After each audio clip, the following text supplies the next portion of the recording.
Hello विद्यार्थी मित्रों, आप સૌનું આપણી આ યુટ્યુબ ચેનલ પર હાર્દિક સ્વાગત છે। આજે આપણે ધોરણ 9 એની નકશા પોથીનો 15મો ચેપ્ટર જળ પરિવાહ એનું સંપૂર્ણ સોલ્યુશન સમજીશું અને તે પણ નવા અભ્યાસક્રમ પ્રમાણે। તે પહેલાં તમે જો આપણી ચેનલને લાઇક શેર અને સબસ્ક્રાઈબ ન કરી હોય તો તે જરૂરથી કરી દેજો।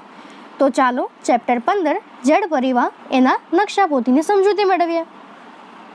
તો અહીં 15મા ચેપ્ટરમાં જળ પરિવાહ એનો પહેલો પ્રશ્ન છે કે નીચે આપેલા ભારતના નકશામાં નદીઓ તથા કુદરતી સરોવરો જુઓ અને તેમના સ્થાન યાદ રાખો।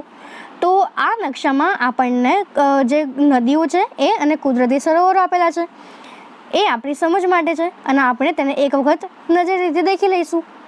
ત્યારબાદ તેનો આપણો બીજો પ્રશ્ન છે કે નીચે આપેલા ભારતના નકશામાં નીચે આપેલી નદીઓ અને સરોવરોને યોગ્ય સ્થાને નામ લખીને દર્શાવો। તો અહીં આપણને કેટલીક નદીઓના નામ અને કુદરતી સરોવરોના નામ આપ્યા છે કે જેને આપણે નીચે આપેલા નકશામાં દર્શાવવાના છે। તો આપણે આ નકશામાં દેખી શકીએ છીએ કે જે ભારતનો નકશો છે એ ભારતના નકશાના ઉત્તરના સ્થાનમાં કેટલાક સરોવરો જેવા કે વુલર સરોવર, દાલ સરોવર, સાંભર સરોવર, નળ સરોવર, માન સરોવર વગેરે જેવા સરોવરો છે। તેમજ નર્મદા, સિંધુ, ઝેલમ, ચિનાબ, રાવી, સતલુજ, તિબેટ તેમજ બ્રહ્મપુત્ર, પછી નામચા બરવા જેવી અનેક નદીઓ પણ આવેલી છે। અને તેવી જ રીતે આપણા આખા ભારતમાં સાગર સરોવર જે છે, અરબ સરોવર છે, પુલિકટ સરોવર, ચિલ્કા સરોવર તે એવા અનેક સરોવરો અને તાપી નદી, નળ સરોવર વગેરે જેવી આપણી પાસે નદીઓ પણ આવેલી છે। તો આપણે નદીઓ અને સરોવરોને આપણા ભારતના નકશામાં આ રીતે દર્શાવી શકીએ છીએ।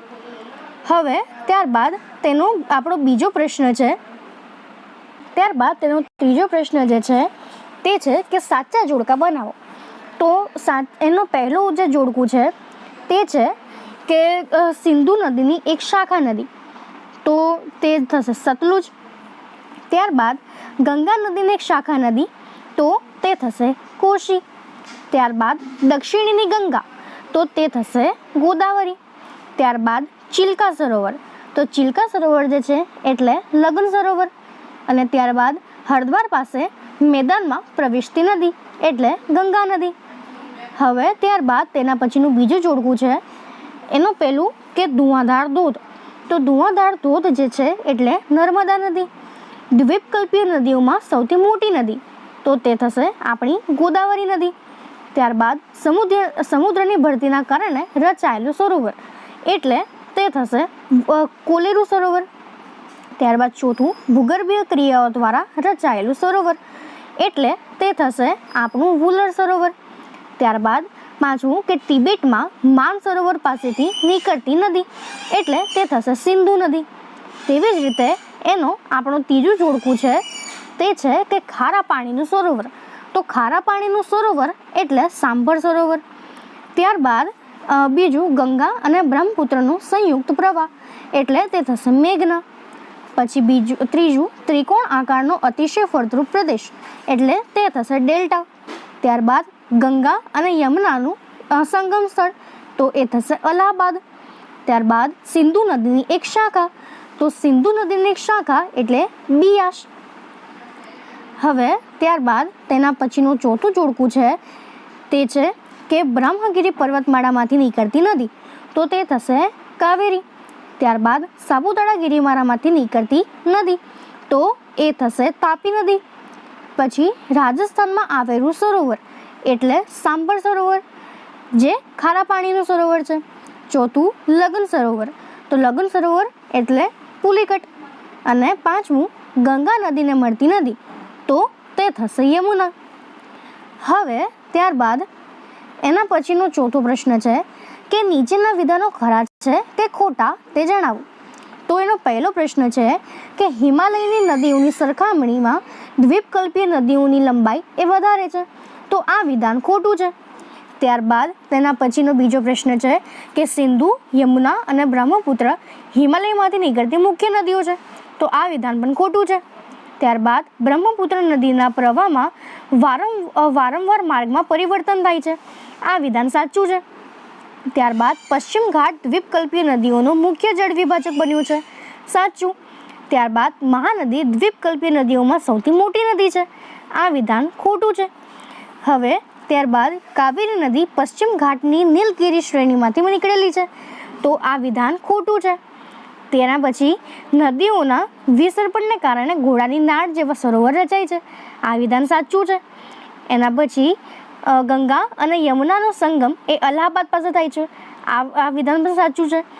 બાંગ્લાદેશમાં ગંગાનો પ્રવાહ પદ્મા નામે ઓળખાય છે. આ વિધાન પણ સાચું છે. એના પછીનો પ્રશ્ન છે કે નર્મદા નદીએ શિવ સમુદ્ર ધોધની રચના કરી છે. તો આ વિધાન ખોટું બનશે. હવે એના પછીનો 5મો પ્રશ્ન છે કે નીચેના પ્રશ્નોના 1-2 શબ્દમાં ઉત્તર લખો. તો એનો પહેલો જે પ્રશ્ન છે તે છે કે નદીનો પ્રવાહ જે ક્ષેત્રમાંથી પસાર થાય છે એને શું કહેવાય? તો એને નદી બેસિન કહેવાય. બીજો પ્રશ્ન કે નદીઓના વિસર્પણને કારણે કેવા સરોવર રચાય છે? તો ઘોડાની નાળ જેવા. ત્રીજો પ્રશ્ન અતિશય ફળદ્રુપ ભાગમાં રૂપાંતર પામતા નદીઓના ત્રિકોણાકાર ભાગને શું કહેવાય છે? તો એને ડેલ્ટા કહેવાય. ચોથો પ્રશ્ન ગંગા અને બ્રહ્મપુત્ર નદીઓનો સંયુક્ત પ્રવાહ એ કયા નામે ઓળખાય છે? મેઘનાના નામે ઓળખાય. ત્યારબાદ ગંગા અને બ્રહ્મપુત્ર નદીઓનો મુખ ત્રિકોણ પ્રદેશ એ કયા નામે ઓળખાય છે? તો સુંદરવન. પછી બ્રહ્મપુત્ર નદી અરુણાચલ પ્રદેશમાં કયા નામે ઓળખાય છે? તો સિતાંગ અને ડિયંગ. ત્યારબાદ 7મો પ્રશ્ન છે કે મધ્યપ્રદેશના અમરકંટક પાસેથી કઈ નદી નીકળે છે? તો નર્મદા. ત્યારબાદ નર્મદા નદી પર કયો ધોધ આવેલો છે? તો ધુઆધાર ધોધ આવેલો છે. એના પછી કઈ નદીનું ઉદ્ગમ સ્થાન એ છત્તીસગઢના પહાડી ક્ષેત્રમાં છે? તો મહી નદીનું એટલે મહાનદીનું. ત્યારબાદ જે સમુદ્રની ભરતીને લીધે કયા સરોવર લખાય છે? તો જે લગન સરોવર છે એ. હવે એના પછીનો પ્રશ્ન જે છે તે છે કે કાશ્મીરનું કયું સરોવર એ ભૂગર્ભીય ક્રિયા દ્વારા રચાયેલું છે? તો કાશ્મીરનું જે હુલર સરોવર છે એ ભૂગર્ભીય ક્રિયાઓ દ્વારા રચાયેલું છે. એના પછીનો 6થો પ્રશ્ન છે કે નીચેના દરેક વિધાનની ખાલી જગ્યા માટે આપેલા વિકલ્પોમાંથી સાચો વિકલ્પ શોધીને ખાલી જગ્યા પૂરો. તો પહેલો પ્રશ્ન છે કે ખાલી જગ્યા નદીઓ મોસમી હોય છે. તો તેનો ઉત્તર હશે કે દ્વીપકલ્પીય નદીઓ એ મોસમી હોય છે. બીજો પ્રશ્ન ગંગા અને બ્રહ્મપુત્રનો મુખ ત્રિકોણ પ્રદેશ એ સુંદરવનના નામે ઓળખાય છે. ત્યારબાદ ખાલી જગ્યા નદી દક્ષિણની ગંગા તરીકે ઓળખાય. તો ગોદાવરી નદી જે છે એ દક્ષિણની ગંગા તરીકે ઓળખાય. ત્યારબાદ ખાલી જગ્યા દ્વીપકલ્પીય નદીઓ માટે મુખ્ય જળ વિભાજક બન્યું છે. તો જે પશ્ચિમ ઘાટ છે એ દ્વીપકલ્પીય નદીઓ માટે મુખ્ય જળ વિભાજક છે. એના પછી 5મો પ્રશ્ન છે કે ગંગાનો પ્રવાહ એ પશ્ચિમ બંગાળમાં મેઘનાના નામે ઓળખાય છે. ત્યારબાદ ભાગીરથી, હુગલી અને પદ્મા આ બંનેનો સંયુક્ત પ્રવાહ એ મેઘનાના નામે ઓળખાય છે. ત્યારબાદ જે ગોદાવરી નદી છે એ ગોદાવરી નદી દ્વીપકલ્પીય નદીઓમાં સૌથી મોટી નદી છે. વિસર્પી નદીઓમાં પૂરના પ્રકોપને કારણે ઘોડાની નાળ જેવા સરોવર રચાયા છે. ત્યારબાદ સમુદ્રની ભરતીને કારણે લગુન જેવા સરોવર છે. એટલે વિસર્પી નદીઓના પૂરના કારણે પ્રકોપને કારણે હોય તો ઘોડાની નાળ જેવા સરોવરો અને સમુદ્રની ભરતીને કારણે હોય તો તેને લગુન સરોવરો. હવે આપણો 7મો પ્રશ્ન છે કે નીચેના દરેક પ્રશ્નની નીચે આપેલા વિકલ્પમાંથી સાચો વિકલ્પ પસંદ કરીને ઉત્તર લખો. પહેલો પ્રશ્ન છે કે નદીઓના વિસર્પણને કારણે કેવા સરોવર રચાયા છે? તો ઘોડાની નાળ જેવા. બીજો પ્રશ્ન કે દ્વીપકલ્પીય નદીઓ માટે કયો પર્વત મુખ્ય જળ વિભાજક બન્યો છે? તો તે થશે પશ્ચિમ ઘાટ. ત્રીજો પ્રશ્ન છે ગંગા અને બ્રહ્મપુત્ર નદીઓનો સંયુક્ત પ્રવાહ કયા નામે ઓળખાય છે? મેઘનાના નામે. ધુઆધાર ધોધની રચના કઈ નદીએ કરી હતી? નર્મદા નદીએ. દ્વીપકલ્પીય ભારતની સૌથી મોટી નદી કઈ છે? ગોદાવરી નદી છે. નીચેના પૈકી કયું સરોવર એ લગન સરોવર છે? તો ચિલ્કા સરોવર જે છે એ લગન સરોવર છે. એના પછી નીચેનામાંથી કઈ નદી એ દ્વીપકલ્પીય નદી નથી? તો જે કોસી નદી છે એ દ્વીપકલ્પીય નદી નથી. એના પછી નીચેનામાંથી ખારા પાણીનું સરોવર કયું છે? તો સાંભર સરોવર. અને નીચેનામાંથી કયા સરોવરનો ઉપયોગ મીઠું પકવવા માટે થાય છે? તો સાંભર સરોવર.